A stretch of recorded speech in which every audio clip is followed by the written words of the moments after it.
Assalamualaikum warahmatullahi wabarakatuh. Pemirsa Jember Satu TV yang beriman, seperti biasa dialog Ramadan kembali hadir di sela aktivitas Anda pada sore hari ini sembari menunggu dikumandangkannya azan maghrib atau saatnya berbuka puasa.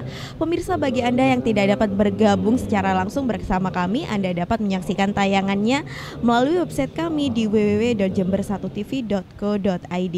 Pemirsa, pada sore hari ini penceramah yang akan memberikan ceramah pada sore hari ini yaitu Ustadz Syafrawi. Langsung saja bersama saya Prima Ervantari, berikut dialog Ramadan selengkapnya.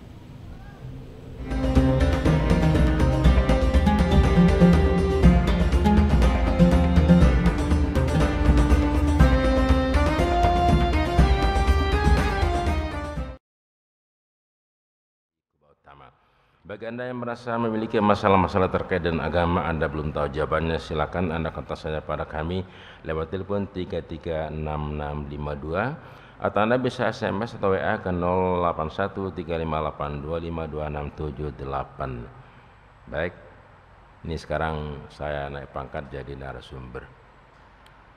Tapi ini calon doktor, masih muda calon doktor, Mas Ansuri. Gimana Mas?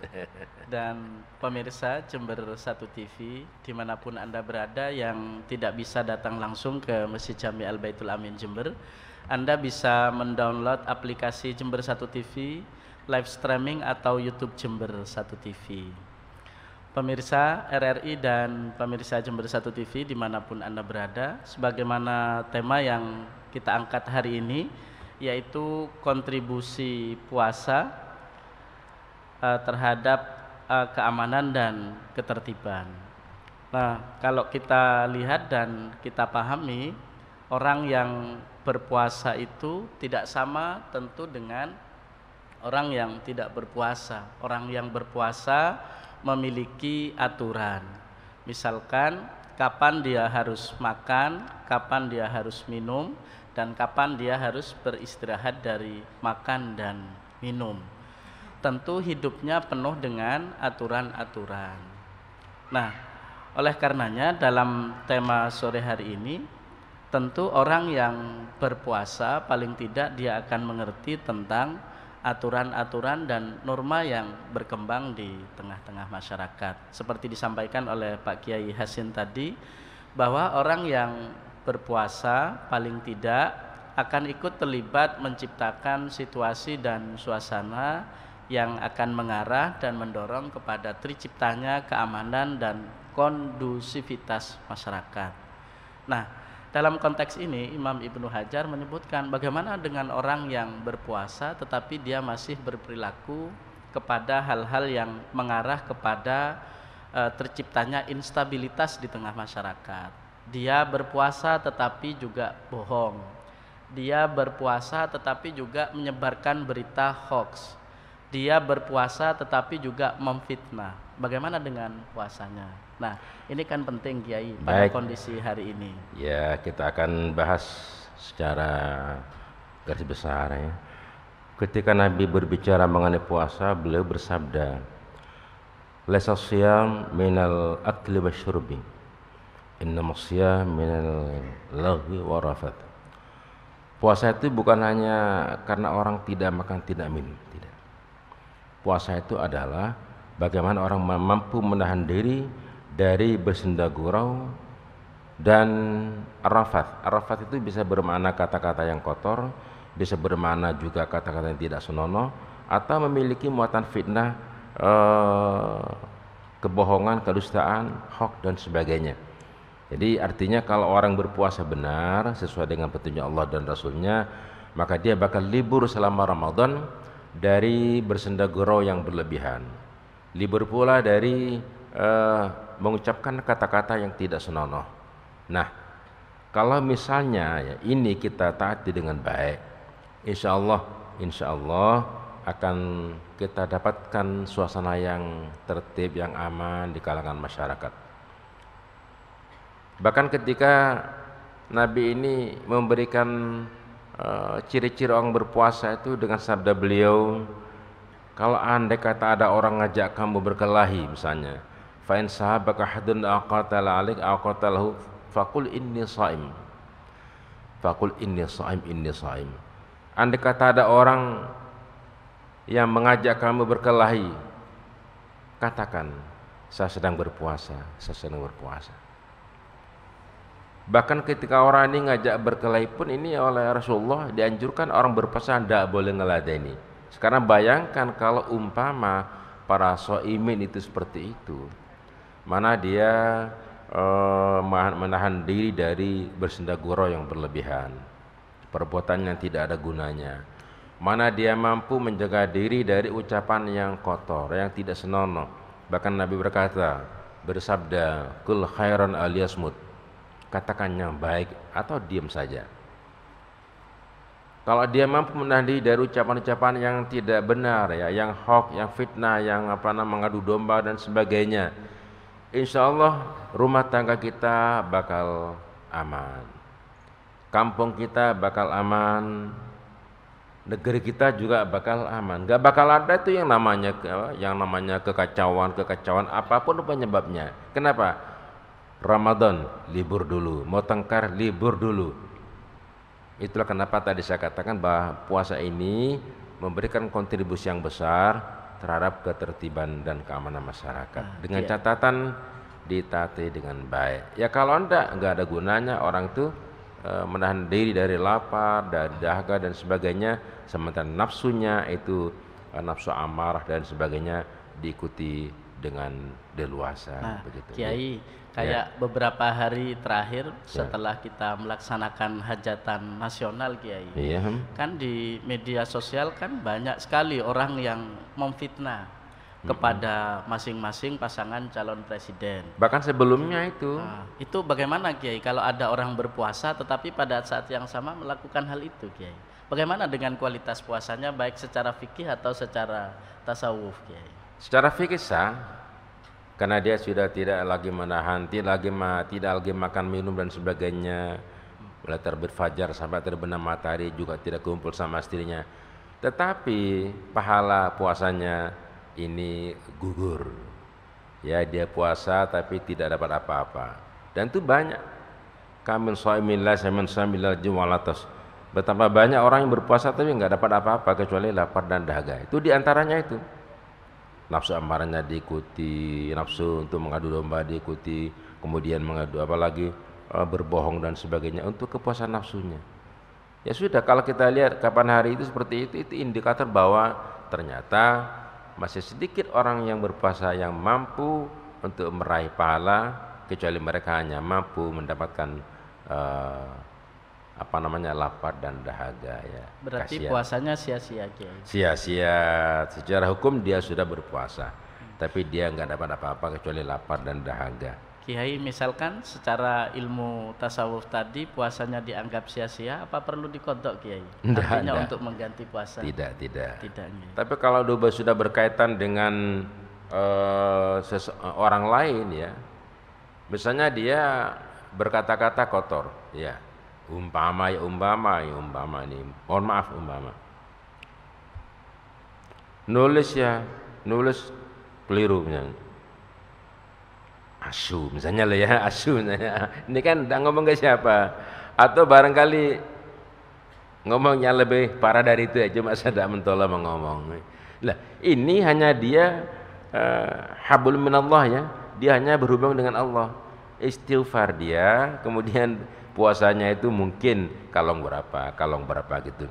Tapi kalau dia sudah membicarakan orang lain, ya, misalnya gak kena wong iku, misalnya, ya, lebih dari itu lain lagi masalahnya.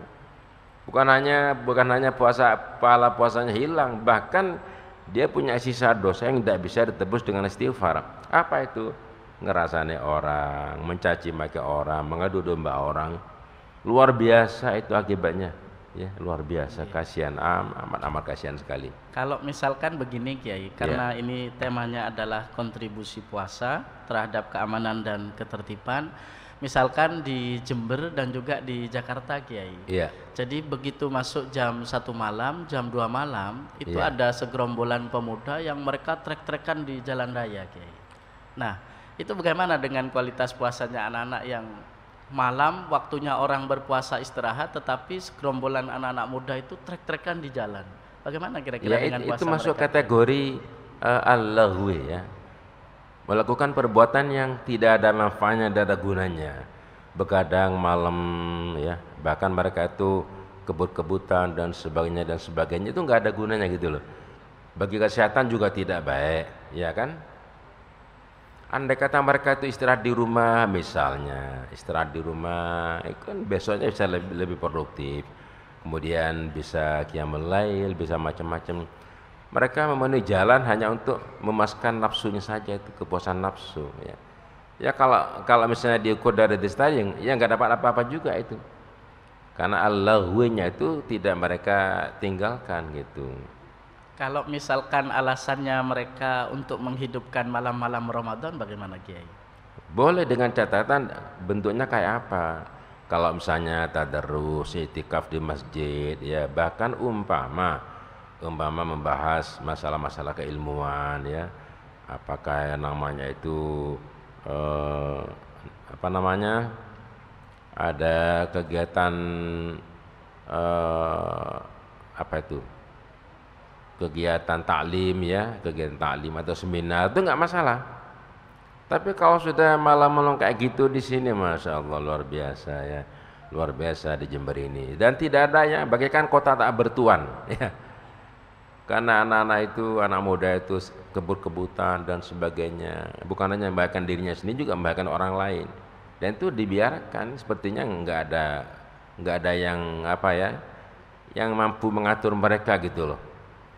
Sebetulnya sudah ada polisi sebetulnya Kiai yang menggiring mereka untuk tidak melakukan trek-trekan. Tapi mungkin karena personilnya terbatas atau karena yang namanya anak muda Kiai tidak mau dihalangi untuk terus melakukan hobi dan kesenangannya.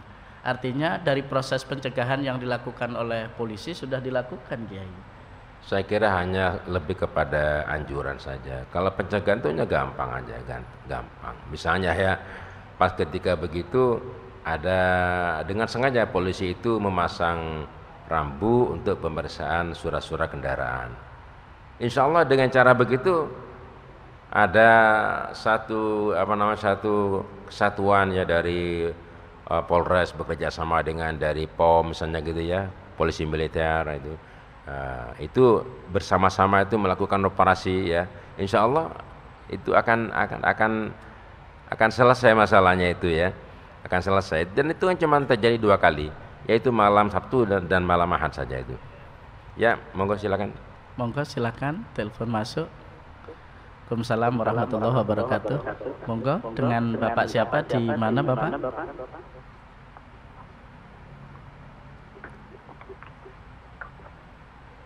Tidak ada. Kalau gitu silakan yang hadir di Masjid Jami, monggo. Monggo Bapak, disebutkan namanya sama asalnya Bapak.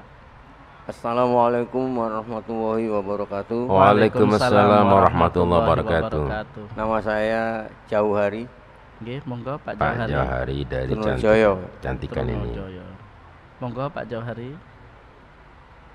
Di sini yang mau saya tanyakan, yang pertama batasan imsak. Nggih, monggo. Kadang-kadang kalau sudah dilarang makan, minum, merokok dan lain sebagainya, itu masih ada yang merokok. Makan dan itu merokok. jadi yang saya tanyakan batasan imsak. Nggih. Kemudian Apa batasan tidak boleh makan minum? iya kan ada larangan itu, tapi masih merokok umpamanya. Itu. Iya ya. Terus nomor 2.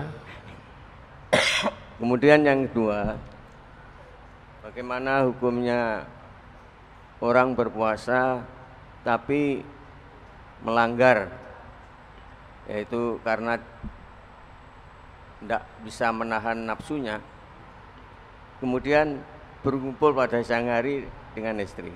Oh gitu. Ini hukumnya bagaimana? Nggih, Saya kira sekian. Terima kasih. Wassalamualaikum warahmatullahi wabarakatuh. Waalaikumsalam warahmatullahi wabarakatuh. Terima kasih Bapak Jauhari dari Trunojoyo. Ada 2 pertanyaan Kiai terkait dengan pertama batasan imsak. Jadi memang di tengah-tengah masyarakat Kiai ada yang bilang ketika ayyuhal ikhwan, jadi kan biasanya ada pengumuman di masjid-masjid, Jadi ayuhal ikhwan, bahwa itu pengumuman sudah sampai di imsak. Tetapi di satu sisi ada juga warga yang walaupun diumumkan imsak tetap merokok sampai pada pelaksanaan adzan subuh, Kiai. Jadi yang ditanyakan Pak Jauhari sebetulnya imsak itu batasnya sampai kalimat ayuhal ikhwan atau sampai pada kalimat qoblal fajri yang Allahu Akbar atau yang mana, Kiai? Itu pertanyaan yang pertama. Terus yang kedua terkait dengan orang yang berpuasa tetapi di siang hari melakukan hubungan suami istri. Jadi mungkin bisa dijelaskan, Kiai, tentang sanksinya atau tentang kualitas dan hukum puasanya, Kiai.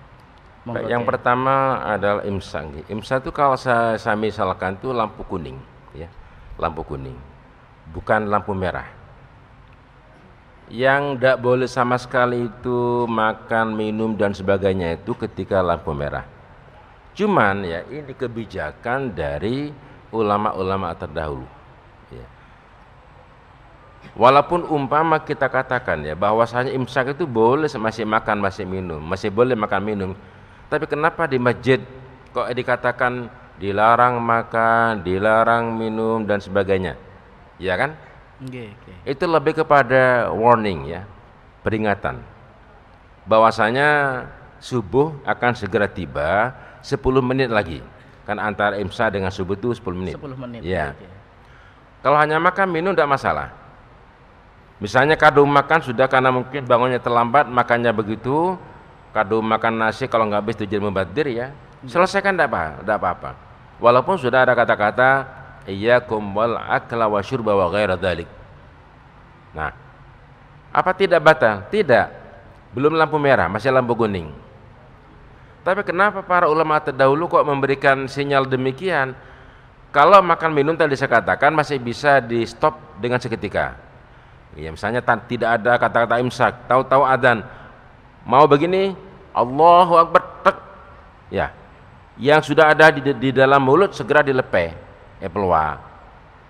Segera dia berkumur, masih bisa. Mau minum, sudah masuk dalam mulut, kok Allahu Akbar, dikeluarkan masih bisa. Ya. Tapi kalau sudah ada kata-kata imsak, sudah mulai hati-hati. Lampu kuning. Ya, segera selesaikan makan dan minum Anda karena sebentar lagi adzan subuh bakal tiba. Aslinya begitu. Yang masalah adalah umpama tadi campur sama suami istri, bercampur Di siang hari. ya. Andai kata tidak ada kata-kata imsak ya, saya turun subuh. Nah, karena kementerian baru ya, campur sama istrinya. Umpama seketika lagi nikmat-nikmatnya, maaf ya, lagi nikmat-nikmatnya, tahu-tahu adzan. Coba gimana, bayangkan. Puasanya batal, dia dapat denda berpuasa 2 bulan berturut-turut. Jadi tadi langsung nomor 2 ya.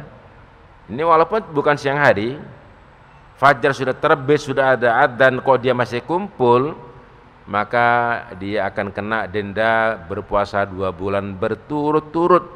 1 hari saja dia batal, mengulang lagi di depan. Berat apa enggak? Berat sekali. Berat sekali itu. Dan ini bukan pilihan, ya. Bukan pilihan. Kalau misalkan tidak berpuasa, Kiai, kira-kira ada opsi lain enggak untuk menggantinya, Kiai? Itu puasa itu dua, tadi saya bilang bukan pilihan. Karena kalau milih yang kaya mesti milih bayar denda kafarat. Iya, enak sih kaya rek. Bendino melanggar ngotono sedekah gitu kan. Bukan itu. Ya. Tapi berpuasa 2 bulan berturut-turut. Gitu. Kalau dia umpama dia sakit dan segala macam, tunda dulu ke bulan lain. Selesai puasa kok dia sakit. 2 bulan 3 bulan dia sakit, dia punya utang, punya denda, itu kafarat. 2 bulan berpuasa berturut-turut, tunggu sampai dia itu sembuh baru dia berpuasa, dan itu tidak bisa diganti dengan lain gitu loh. Jadi berat sekali, Kiai. Berat amat, dak nyucuk ya, dak nyucuk wis karo nikmat wis gitu ya. Gitu. Nah, kenapa tadi saya katakan inilah kebijakan bijaksananya ulama terdahulu. Dengan adanya kata-kata imsak itu, maka yang mau berhubungan umpama suami istri tunda dulu. Kapan? Besok malam enggak apa-apa ya. besok malam. Saleh mau mari tarawih kandang tadarusan khusus gitu ya. Nah, kalau misalkan begini Kiai, karena tadi Kiai menyinggung tentang pengantin baru Kiai. Iya. Begitu adzan maghrib, jadi membatalkan puasanya tidak dengan yang manis-manis atau dengan air Kiai, tetapi langsung Berbuka-bukaan. Berbuka-bukaan. Ya. Itu bagaimana Kiai? Boleh, nggak masalah. Tapi ya kebangetan lah ya. Masuk itu namanya nggak ngikuti sunnah. Sunnah Nabi itu begitu maghrib tiba, ambil korma 3 butir. Kemudian beliau minum. Setelah itu sholat maghrib. Kemudian selesai sholat maghrib, karena Nabi itu kalau qiyamul lailnya malam, baru beliau makan. Sekarang bedakan, makan dulu sampai warak, lalu sholat taraweh. Antuk biasanya, Dengan Kiai. tidak makan, hanya sebatas makan korma dan minum, sholat taraweh enak mana? Enak makan kurma dulu Enak Kiai. makan korma dulu begitu ya. Itulah Tapi- sunnah Nabi. Kan tapi- Nabi tidak pernah memberikan sunnah begitu lalu mengumpul istrinya, enggak. Walaupun boleh, tapi tidak sebenarnya sunnah. boleh Kiai. Ya? Walaupun sebenarnya boleh Kiai. Memangnya kenapa? Kan khusus untuk yang pengantin baru Kiai. Enggak, soalnya ini masih muda. Oh. Ya boleh, tidak apa-apa. Itu bang leng ya. Boleh, silakan ya, silakan. Kalau belum punya anak, kalau punya anak hati-hati ya. Bagaimana Ma, Kiai? buko ma, ya buko ya. Ayah sih nang kamar. Yo aku sih bukolin. Ya sudah. Nggih, terima kasih Kiai. Pak Jauhari sudah terjawab nggih. Jadi batasan imsak tadi sebetulnya hanya lampu kuning, tetapi begitu Allahu Akbar adzan subuh maka segala aktivitas yang berkaitan dengan hal-hal yang membatalkan puasa harus dibatalkan. Nah, ini begini, kenapa tadi saya bilang kebijaksanaan? Karena ada yang ngeritik. Laopo kate iya koma apa? Al qad hanatul imsak. Kate gitu-gitu, orang di Mekah ada, di Madinah enggak ada, Nabi juga ada pernah bilang gitu. Itu kan mengada-ada bid'ah namanya itu. Itulah cara-cara kita mendidik masyarakat itu yang masih awam di sini untuk mengikuti agama itu dengan secara bertahap, ya. Itu. Tadi saya katakan ini biar tidak ada yang kebacut ya, maka ada lampu kuning dulu. Apa itu salah? Enggak toh? Nggih. Enggak salah. Justru ketika imsak tiba, dia itu menyelesaikan makan minum, kemudian dia ke kamar mandi, dia sikatan, dia mandi, umpama dia harus mandi junub silakan. Begitu selesai, sudah mandi, sudah bersih segala macam, adzan subuh sudah menunggu, kita siap berangkat ke masjid. Berbeda kalau umpama menjelang adzan kita sih baru menyelesaikan makan minum, ketika adzan tiba kita masih ke kamar mandi, masih buang air, masih sikatan gigi dan segala macam. Sangat bijaklah para ulama sepuh kita di dalam menyampaikan agama dengan cara yang sangat halus. Nggih. Nggih. Jadi itu jawabannya Pak Jauhari. Bagi pemirsa di rumah yang akan mengajukan pertanyaan, monggo bisa disampaikan kepada nomor yang telah dibacakan narasumber tadi. Jadi sebelum kita lanjutkan, terlebih dahulu kita istirahat sejenak.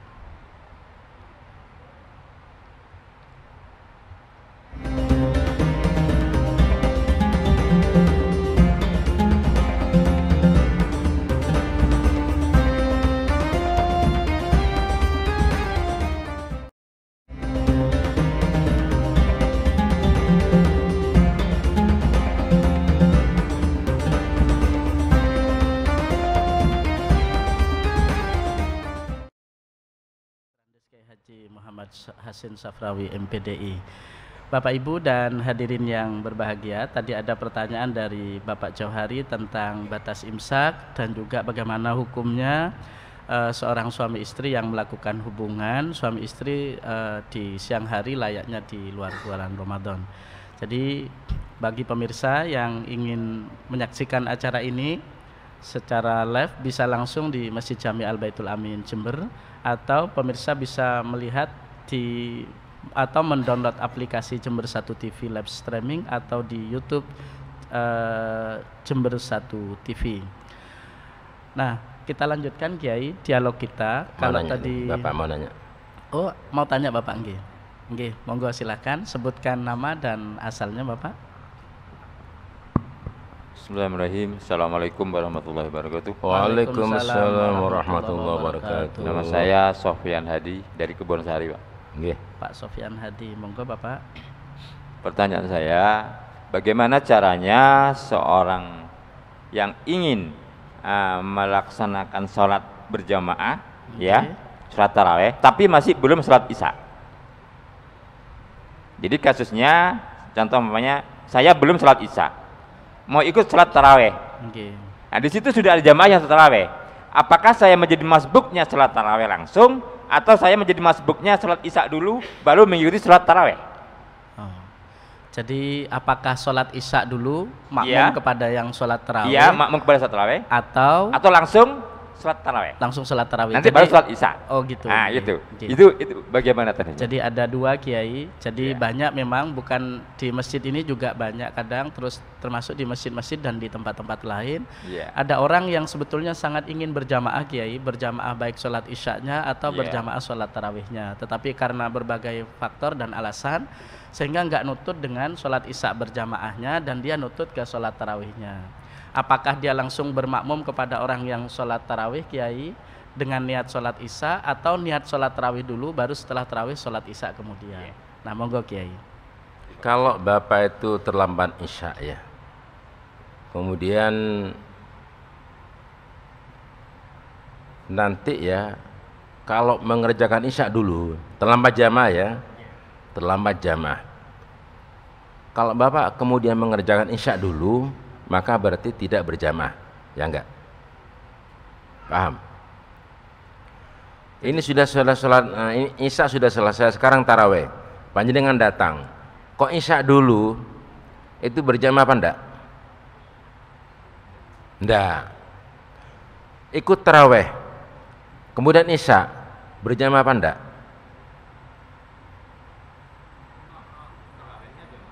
Boh, isya ya, isya sudah selesai, panjenengan datang, sudah sholat taraweh. Kalau isya dulu dikerjakan oleh panjenengan, maka panjenengan tidak kebagian jamaah, ya enggak? Ya, kenapa? Langsung masuk sholat taraweh. Tarawih. Ikut sholat taraweh dulu, gitu kan? Nanti isyanya belakangan, berjamaah apa enggak? Enggak, sama-sama ada jamaah. Oleh karena itu maka yang wajib kerjakan dulu, ya, karena isya, karena sholat tarawih itu dikerjakan sebetulnya itu pada akhir malam, qiyamul lail ya, itu Nabi begitu. Jadi tidak dikerjakan sebelum isya, yang sunnah begitu. Oleh karena itu maka panjenengan ketika datang terlambat, isya dulu kerjakan tanpa berjamaah. Tapi dari rumah sudah berniat mau berjamaah, Allah sudah mencatat, ya, pahala panjenengan sudah dicatat, berbeda dengan tidak niat berjamaah. Paham? Berarti Niatnya sudah mendahulukan sholat isyaknya dulu kiai. Oh iya, tapi kan kasusnya ini kan tuhnya dari rumah kan, nawaitunya kan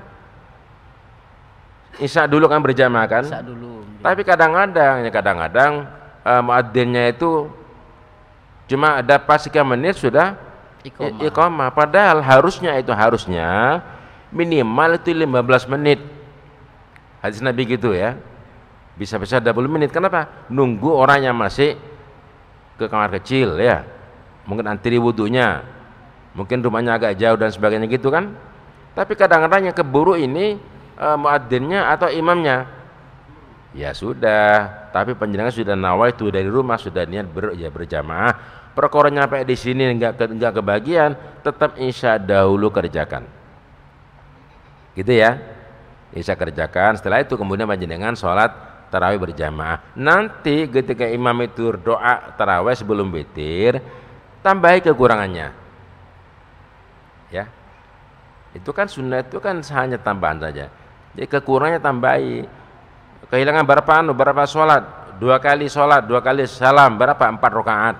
Gitu, tambahin nanti, tidak ikut doa taraweh, tapi langsung mengerjakan sholat taraweh sendiri sampai mencapai jumlah yang diinginkan. Boleh kiai yang begitu nggih? Boleh, tidak masalah. Nggih. Sholat isya. Halo. Nggih, monggo. Halo. Monggo Bapak. Tidak, mic-nya mati itu.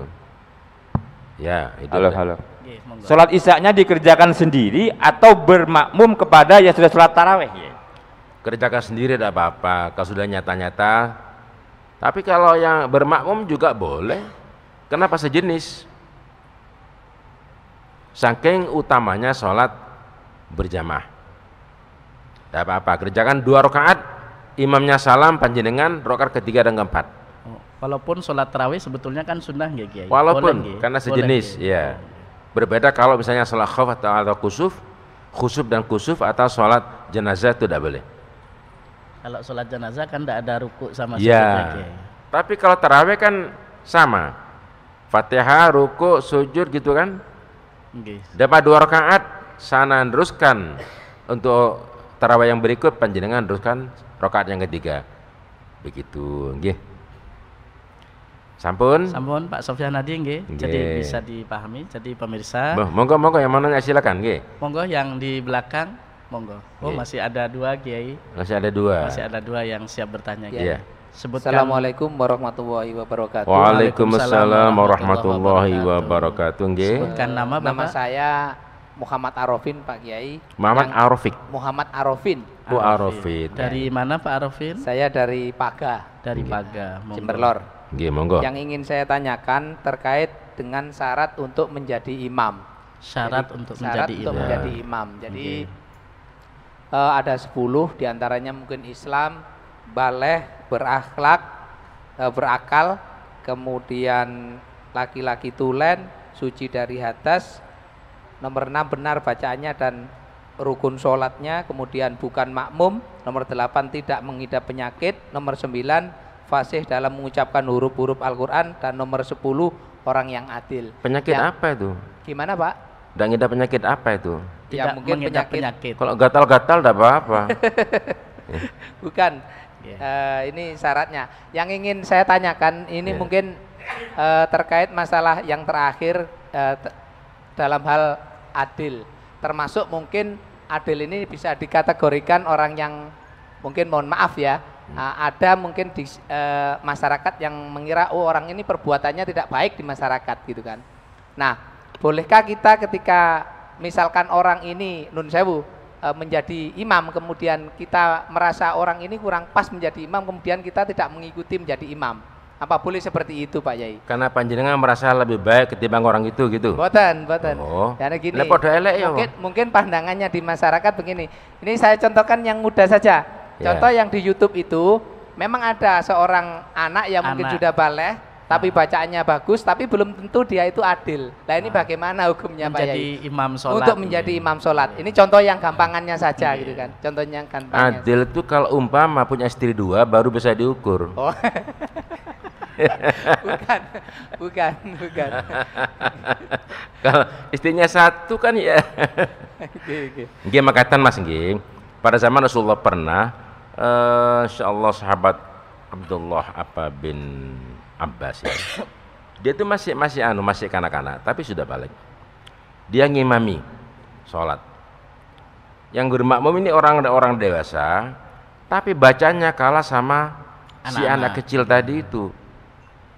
Nanya sama Rasulullah gimana? Boleh tak apa-apa. Sehingga Nabi bersabda, ya ummuhum qari'uhum. Yang menjadi imam di antara mereka itu adalah qari'uhum, orang yang paling bagus bacaannya. Ini pun masih ditafsir oleh para ulama ya. Sekarang begini, misalnya ya, ada 2 orang, bacaannya sama-sama bagus, ya, sama bagus. Dan ini memilih yang mana? Maka qari'uhum di sini adalah qari yaqra'u, membaca.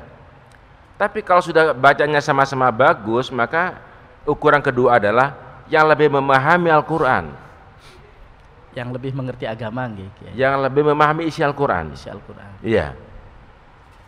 Alamuhum bis sunnah diantaranya itu yang lebih tahu tentang as-sunnah. Ya, dah. Jadi bisa baca dengan bagus, bisa memahami Al-Qur'an dengan bagus. Yang ketiga adalah bisa memahami sunnah dengan bagus, dia. Wah, sama pinter sama alim. Al-Qur'annya sama-sama bagus, juga sama-sama hadis. Ini sampai akhirnya mana yang paling tua di antaranya? Misalnya, antara Ustadz Hasin sama Ustadz Ansori. oh lebih tua Ustaz Ansori misalnya. Jangan tersinggung ya. Maka yang mana? Ustaz Ansori. Tapi kalau misalnya Ustaz Hasin lebih tua, memang iya ya. Iya. Yang benar nih. Iya benar ya. Gimana? Saya jadi imam, bukan Mas Ansori. Kenapa? Usianya. Andai kata sama-sama, ini usia 40-40, 50-50, gimana? Siapa yang paling dulu hijrah ke Madinah? Sampai ke sana. Ternyata ini berangkat bersama. Nyampainya lebih dulu, misalnya saya dulu yang jadi imam sampai ke sononya. Ya. Jadi di sini sebenarnya yang bisa kita ukur itu diantaranya yang tidak sulit ya. Yang kita ukur itu adalah bagaimana dia baca Quran dengan bagus. Pertama, ya. Iya Ustaz, tapi walaupun dia Al-Qur'annya bagus, dia itu mohon maaf masih suka minum-minuman. Kalau gitu gimana? Ya jangan dong ya. Masih suka miras, masih gayanya misalnya gaya rambutnya dicukur kayak apa gitu ya, di tengah dibiarin, ini digundul belakang ya, atau dikuncir. Al-Qur'annya bagus, yang ini potongan gundul ya, ini dikuncir kayak jin tomang ya. Ya satunya ndak. Kira-kira secara etika gimana Mas Ansori? Tentu memilih yang lebih kelihatan lebih rapi, lebih sopan. Betul. Bahkan umpama satunya ada pakai songkok, satunya pakai songkok, milih yang pakai songkok. Kalau sama-sama bacanya lah ya. Satunya pakai songkok, satunya pakai serban, milih yang pakai serban.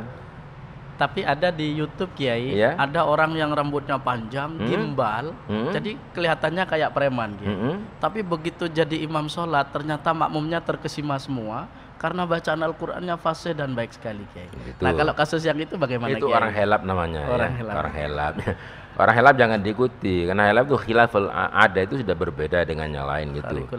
Khariqul ada iya, helap namanya itu kalau orang modern bilang helap ya. Jangan diikuti itu ya. Walaupun Tapi, sebetulnya boleh Kiai.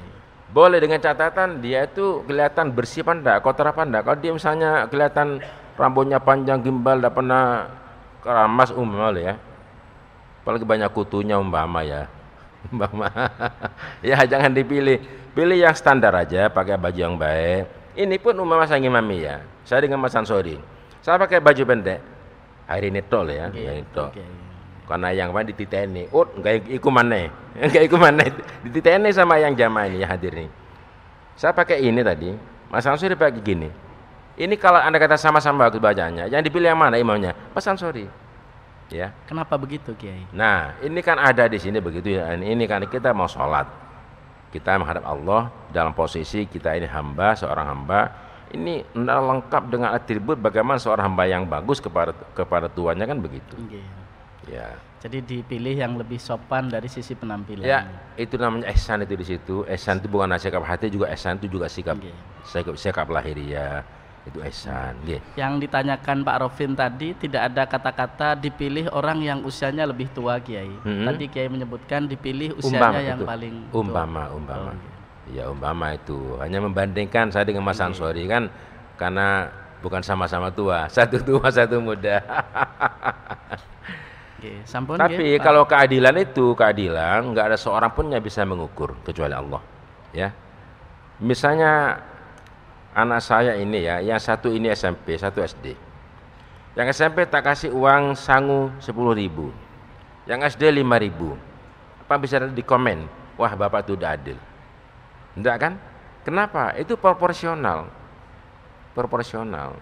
Yang suka bilang tidak adil itu kan biasanya itu kalau istri kedua dengan satu, itu baru bilang tidak adil itu.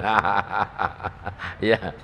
Iya, Terima kasih Pak Arifin. Sebelum dilanjutkan ke penanya yang ketiga, terlebih dahulu kita istirahat sejenak.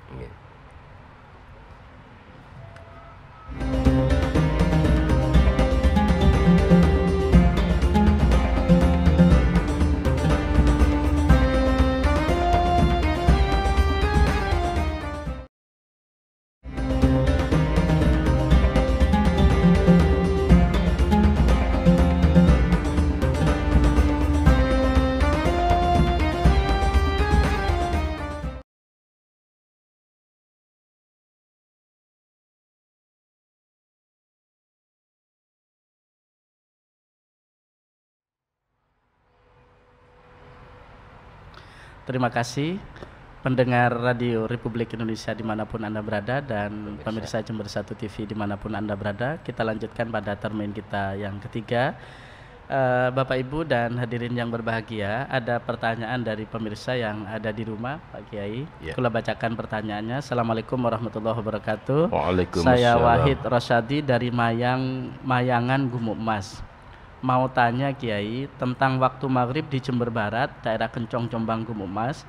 Ini apa ngikut atau bareng sama Jember Kota atau ada selisih Kiai? Niku pertanyaan yang pertama. Yang kedua, bagaimana hukumnya memakan daging ayam yang bekas gigitan anjing? Niku yang kedua, dan berikut cara membasuhnya. Pertanyaan yang ketiga, mohon penjelasan Pak Kiai tentang apa itu Front Pembela Islam dan Nahdlatul Ulama.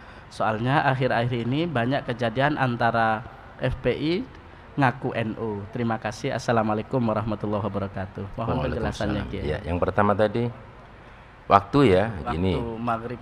Antara Jember dengan Kencong ini berjarak kira-kira 40 km ya. Jadi secara logika layak kalau ada perbedaan walaupun cuma 1-2 menit. Ya, oleh karena itu maka lebih baik ya. Karena dulu ada yang lapor bahkan ketika di sini adzan itu di sana di pinggiran tuh di pantai apa itu masih matahari masih kelihatan. Watu Ulo. Bukan Watu Ulo, Kencong. Daerah mana tuh? Paseban, di Paseban. Nah, kok yakin begitu lagi dengan mata kepala sendiri ya. Jangan berbuka panjenengan ya. Ini sudah adzan maghrib di Jember Pak. Wah, Bali sudah tadi Bali gitu kan. Jadi yang ukurannya adalah bagaimana nih matahari sudah sempurna tenggelam baru mau masuk waktu maghrib. Kalau saya yakin ada perbedaan walaupun cuma 1-2 menit nggih. Jadi bersabar dulu sini adzan, dan 2 menit kas gitu ya. Itu lebih baik. Lil ihtiyat, tuh hati-hati. Yang kedua, terkait dengan ayam yang mati digigit anjing Kiai kemudian disembelih. Itu bagaimana hukumnya dan bagaimana proses penyuciannya Kiai? Digigit anjing ya. Nggih. Ya, kalau yang digigit itu kepalanya kan langsung mati, digigit apa namanya? Anjing. Tidak bisa dimakan, bangkai namanya. Karena dia mati bukan dengan cara disembelih secara agama. Tapi kalau yang digigit itu kakinya misalnya, digigit kakinya misalnya, ayamnya masih bisa lari menggelepar-gelepar. Ketika kita tangkap dia masih hidup, kita sembelih. Maka yang bekas anjing tadi itu, gigit anjing itu kita buang. Sisanya boleh dimakan. Jadi enggak masalah gitu. Jadi proses penyuciannya apa perlu pakai salah satunya pakai debu atau bagaimana Kiai? Oh, enggak, itu kan digigit itu ya kalau orang ya. Kan suci, ayam kan enggak perlu suci seperti itu kan. Dibuang aja sudah ya. Kalau kalau orang perlu dicuci 7 kali. Ini kan tidak. Jadi lebih sederhana Kiai. Iya. Tapi dengan catatan tadi itu, ketika dia digigit bagian tubuh yang tidak menimbulkan kematian dan dia masih bernafas, itu segera disembelih ya. Sehingga dia mati secara Islami begitu. Yang ketiga Kiai, ada yang bertanya tentang bedanya FPI dan NU karena banyak FPI yang ngaku NU. Oh gitu. FPI itu adalah organisasi yang sifatnya baru saja. Dengan dengan misi utama itu adalah memerangi kemaksiatan. Ya, nahi mungkar gitu istilahnya gitu. Sedangkan NU ini berdiri sudah lebih seabad yang lalu. Dengan tujuan utama adalah menanamkan jiwa Islam yang mengadopsi juga budaya Nusantara, sehingga Islam itu diterima oleh masyarakat dengan baik. Seperti ketika Wali Songo menyampaikan Islam di sini, itu tidak ada penolakan. Apa contoh misalnya? Ketika Islam masuk ke sini, ya misalnya budaya orang sini pakai songkok, silakan orang Islam pakai songkok, tidak masalah. Tidak harus ganti dengan sorban, tidak harus. Ya. Saya pakai apa ini saya? Songkok ya. Songkok putih ya. Songkok putih sampai dah tahu ini ya. Songkok putih. Boleh saja, tidak apa-apa. Islam odengan boleh. Islam belangkonan silakan. Islam songkokan hitam silakan. Islam tidak pakai apa-apa, boleh silakan. Itu yang dianut oleh NU. Sehingga bahkan ketika misalnya di sini ada istilah silaturahim bareng-bareng, ada acara halal bihalal. NU menerima itu. NU menerima. Kenapa? Kan halal bihalal itu merupakan pesan Allah, tapi bentuknya di sini berbeda dengan Arab sana. Why not gitu? Enggak ada masalah gitu. Selama tidak menyimpan dari bingkai ajaran Islam. Nah, FPI ini concernnya lebih kepada nahi mungkar, ya, nahi mungkar. Hanya kadang-kadang begitu bersemangat, namanya anak muda ya, begitu bersemangat, kok dielingno bolak-balik ojo mangan apa menyolok ketika puasa. Hargailah orang tidak berpuasa, orang yang berpuasa.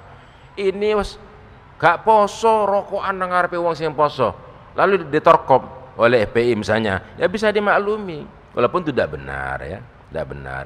Ya kalau misalnya saya seperti itu ya, saya katakan Mas, alangkah baiknya panjenengan kalau bertindak lebih arif, monggo rokokan di rumahnya saja.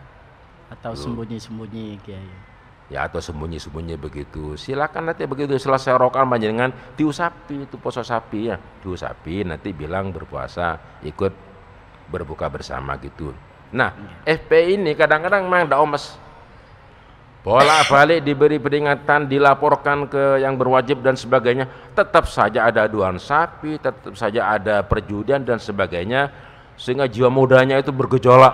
Ini bukan lagi tidak mentaati agama ini malah menghina agama kan gitu. Nah ini kadang-kadang yang perlu kita berikan pengarahan. Sesi ojo banter-banter. Ini negara punya hukum, kita laporkan kepada ini Polsek tidak mempan laporannya. Lapor ke Polres ya, lapor ke Polres. Sudah lapor ke Polres Pak tapi enggak digubris, lapor ke Polda. Kami sudah lapor ke Polda Pak tapi di sana perjudian tetap jalan, nanti Poldanya yang kenaan oleh Polresnya akan tegur oleh Polda. Ke Polda dibiarin misalnya, lapor ke Kapolri bisa kok, tidak ada alasan kita ini main hakim sendiri gitu loh. Jangan kita main hakim sendiri, ini berdampak tidak baik. Kenapa? Kalau dilawan nanti gimana kan gitu, akan terjadi bentrok. Jadi kalau NU kan begini pedomannya, itu amar ma'ruf bil ma'ruf ya, mengajak orang kepada kebaikan bil ma'ruf dengan cara yang baik, kemudian nahi mungkar juga bil ma'ruf, mencegah kemungkaran dengan cara yang baik pula. Saya kira itu yang paling bagus nih. Ini yang paling bagus. Bahwa kemudian berbeda ya, mungkin stylenya berbeda stylenya, tapi tujuannya sama. Yang NU yang FPI sama-sama ingin supaya namanya kemaksiatan itu menghilang dari kehidupan masyarakat Indonesia begitu. Terima kasih Kiai untuk Pak Wahid Rosyadi sudah terjawab dari 3 pertanyaannya. Satu lagi Mas, monggo disebutkan nama. Ya, the last question ya, the last question. Itu poinnya. Iya. Bismillahirrahmanirrahim. Terima kasih waktunya. Sebenarnya 2 Kiai, cuma 1 saja ya. Namanya Mas, namanya. Nama saya Wasi. Wasi. Monggo Mas Wasi. Dari mana? Dari Madura. Madura Kiai. Madura Kiai. Madura mana? Pamekasan. Pamekasan. Iya. Monggo Mas Wasi. Jamak diketahui orang bahwa kalau tidak berniat di malam Ramadan itu, kita tidak boleh berniat di siang hari dan itu batal puasanya Kiai. Pertanyaan saya, kenapa batal? Mengingat juga ada sebuah hadis yang mengatakan tidak dihukumi seseorang itu ada 4 perkara. Pertama, orang yang tidur sampai bangun. Salah satunya adalah orang yang lupa sampai ingat. Berarti kalau betul-betul lupa sehingga dia lupa untuk mengerjakan bulan Ramadan di siang hari, dia tidak bisa berpuasa, apa salahnya gitu kan? Kalau betul-betul lupa, memang kalau betul-betul sengaja itu berbeda. Ini kan lupa, kenapa tidak boleh berniat di siang hari untuk mengerjakan ibadah yang itu betul-betul diwajibkan oleh Allah? Bukankah sholat itu kalau lupa bisa dikerjakan waktu ingat? Ini sholat mengingat ibadah yang paling utama. Kenapa dengan puasa itu tidak bisa? Atau memang ada pendapat ulama yang boleh di siang hari dan ini bisa kita dijadikan rujukan bagi mereka yang lupa, Kiai? Terima kasih. Terima kasih Mas Wasi. Kiai, memang ada di dalam kitab Bulughul Maram Kiai. Jadi hadis ke 675 yang bunyinya malam yubayyatas syiyama qablal fajri fala syiyama lahu. Itu sabda Nabi. Sabda Nabi. Sahih Kiai. Diriwayatkan oleh Rahul Khamsah, diriwayatkan oleh Imam yang 5. Iya. Jadi yang Mas Wasi ini pertanyaannya lupa ternyata Kiai. Jadi lupa tidak mengucapkan niat di malam hari. Padahal khusus puasa Ramadan itu niatnya harus di malam hari Kiai. Padahal Nabi bersabda begitu. Tetapi kalau selain puasa Ramadan Kiai boleh niatnya di pagi puasa hari. Sunnah. Puasa sunnah. Jadi pertanyaannya itu lebih layak ditujukan kepada Rasulullah. Ya. Karena Nabi sudah menyampaikan sabda begitu. Agama itu berangkatnya dari sabda Nabi, dari Al-Qur'an, Al-Hadits. Kalau sudah Nabi bersabda begitu, ya sudah kita tidak bisa apa-apa. Tapi pernah Nabi itu di pagi hari nanya sama Siti Aisyah, ya Humaira, saya mau makan pagi, mau sarapan. Ada apa enggak? Aisyah menjawab, Siti Aisyah mengatakan tidak ada. Tidak ada. Ya mau dimakan tidak ada. Nasi tidak ada, kopi tidak ada, semuanya tidak ada. Maka Nabi mengatakan, ya wes aku tak poswai. Yalah kok ala pasabain gitu. Ini puasa sunnah. Dengan dasar itu maka diperbolehkan orang berpuasa itu yang berpuasa sunnah itu berniat setelah terbit fajar boleh. Tapi kalau namanya puasa Ramadan menurut Rasulullah maka tidak ada puasa baginya, ya sudah. Kayak mau tidak mau, suka tidak suka, ya kita mentaati Rasulullah. Begitu Mas ya. Dan jangan diprotes itu. Tapi konteksnya lupa Kiai. Tapi konteksnya lupa. Padahal di dalam agama ada kalau konteksnya tidur misalkan lupa kan mendapatkan rukhsah ya. Oh begitu, lupanya gitu ya. Iya itu makanya ikut tarawih aja biar lupa ya. Selesai tarawih biasanya nawaitu shauma ghadin an ada'i fardhi syahri ramadhani hadhihi sanati fardhan lillahi ta'ala. Enggak usah Allahu Akbar lah ya. Kiai, atau ada yang mensiasati begini Kiai, napa boleh napa batan Kiai. Jadi selain niat yang tadi, ada guru-guru kita ketika dilanggar di pesantren dulu mengajarkan kalau dikhawatirkan di kemudian hari lupa, maka niatnya nawaitu shauma ghadin min jami'i syahri Ramadan. Ya. Jadi di malam pertama sudah diniatkan untuk puasa selama 1 bulan penuh Kiai. Napa diperkenankan Kiai? Tadi kapan hari sudah dibahas oleh Ustaz ya. Abdullah sudah, itu boleh begitu. Jadi ngikuti imam yang lain. Awal Ramadan itu untuk nyagri, nyadangin takut lupa, maka beliau di awal puasa Ramadan sudah mengatakan niat berpuasa selama 1 bulan saban hari. Selama Ramadan itu boleh. Insyaallah Imam Hanafi insyaallah begitu. Insyaallah. Terima kasih Mas Wasi yang dari Madura. Mudah-mudahan dari dialog kita sore hari ini bisa membawa berkah dan menambah ilmu pengetahuan kepada kita semua. Amin. Allahumma amin. Tapi tadi kalau misalnya kasusnya lupa lah ya, saban hari biasanya setiap malam berniat ya. Kok lupa, saya yakin itu bisa tidak apa-apa. Karena tadi itu karena rufi'al qalam an thalathin itu ya, termasuk orang yang tertidur, orang yang lupa juga oleh Allah diampuni. Saya yakin itu masih bisa diterima dan sah puasanya. Dengan dasar tadi itu karena bukan disengaja. Disengaja, wes aku tak sesuk laku be kok mela sebuka niatah lain sudah ya. Ya sudah, saya kira begitu. Kita istirahat sejenak. Tidak, sudah habis sudah waktunya. Sudah habis nih. Ya. Jadi demikian pemirsa yang ada di rumah, pemirsa RRI dan juga pemirsa Jember 1 TV dimanapun Anda berada. Mudah-mudahan dialog kita sore hari ini menambahkan keberkahan dan menambahkan ilmu kepada kita sehingga bisa kita laksanakan dalam kehidupan sehari-hari. Kami sebagai moderator, manakala ada kesalahan dan kekurangan mohon maaf yang sebesar-besarnya. Akhiran, Assalamualaikum warahmatullahi wabarakatuh. Waalaikumsalam. Dialog Ramadan pada sore hari ini bersama Ustadz Syafrawi. Semoga kita semua mendapat keberkahan dari bulan yang suci ini, yaitu bulan suci Ramadan. Dan pemirsa, saya Prima Ervantari bersama rekan yang bertugas mohon undur diri dari hadapan Anda. Selamat berbuka puasa. Wassalamualaikum warahmatullahi wabarakatuh.